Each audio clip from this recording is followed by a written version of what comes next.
Bonjour les élèves de troisième année sciences, maths, techniques, info.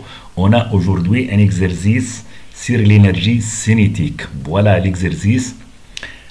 Un solide S assimilable à un point matériel de masse M égale 50 grammes est un mouvement sur une piste constituée d'une partie rectiligne AB inclinée d'un angle alpha égale 60 degrés par rapport à l'horizontale, et d'une partie circulaire BC de centre I et de rayon R égale à 0,5 m. Voilà la figure. Le point matériel S est lancé de point A avec une vitesse VA égale. Il arrive au point B avec une vitesse nulle. Calculez la distance AB sachant que le point matériel est soumis à une force F parallèle et de sens contraire à celui de sa vitesse. À chaque instant d'intensité constante F égale à 10 moins 2 newtons. On néglige les frottements sur la partie circulaire BC. Calculez la vitesse BC de S au point C. Le point matériel quitte le point C avec la vitesse VC. Calculez la vitesse VD du point matériel au point D. On commence par la question numéro 1. La distance AB. Ici, on va faire l'inventaire des forces. Les forces appliquées au point matériel. Ce sont le poids P, elle est verticale, la réaction R, perpendiculaire à AB, et la force de frottement. Et la force de frottement qui est parallèle à AB et de sens contraire de AB. Voilà les forces. En appliquant maintenant le théorème de l'énergie cinétique pour calculer ici la distance AB. C'est-à-dire, voilà, on va appliquer le théorème de l'énergie cinétique. La différence de l'énergie cinétique entre A et B est égale à la somme des travaux des forces. Delta EC, c'est-à-dire égal à ECB moins ECA, égale le travail de poids plus le travail de R plus le travail de F. Le travail de R égale à 0 car R est perpendiculaire à AB. Donc reste le travail de P et le travail de F. Ici, 1 demi mv carré en B, l'énergie cinétique en B, moins 1 demi mv carré A, l'énergie cinétique en A, égale à P fois AB, le travail de P, plus le travail de R, plus le travail de F, la force de frottement. Ici, la vitesse de B égale à 0 et nulle. Donc, qu'est-ce qui reste? Moins 1 demi mv carré A égale à mg ZA moins ZB.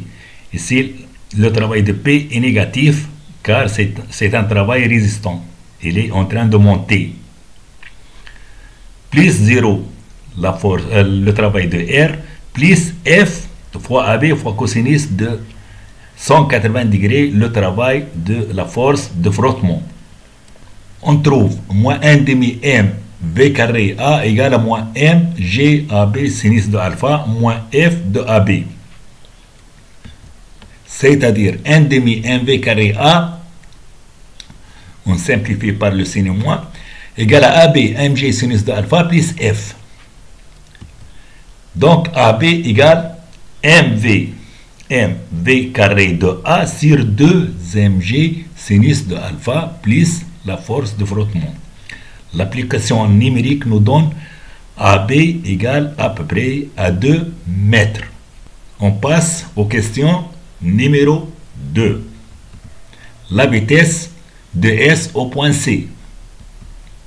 Toujours, on fait d'abord le trajet BC est un arc de cercle. On fait l'inventaire des forces. Il y a le poids P et la réaction R. R est toujours perpendiculaire aux trajectoires car elle est sans frottement. Donc le déplacement est sans frottement. Voilà le poids de direction verticale, la réaction du plan perpendiculaire ABC, les frottements étant négligés. On va appliquer toujours le théorème de l'énergie cinétique. On applique le théorème de l'énergie cinétique. Qu'est-ce qu'on trouve? Ici, l'énergie cinétique en C moins l'énergie cinétique en B égale le travail de P plus le travail de R. Avec ici le travail de R égale à 0, car R est perpendiculaire aux trajectoires PC. Donc 1 demi V carré C moins 1 demi mv carré B égale à mg Z de C, le point d'arrivée, moins Z de B, le point de départ. Donc ici, VB égale à 0. 1 demi mv carré de C égale à G fois R. R c'est ZC moins ZB égale à R. Donc ici, VC égale à 2, les racines carrées de 2, G fois R. L'application numérique nous donne à peu près 3,16 mètres. VC égale à 3, VC ici. Donc si c'est VC, il n'est pas V0, VC égale à 3,16 mètres.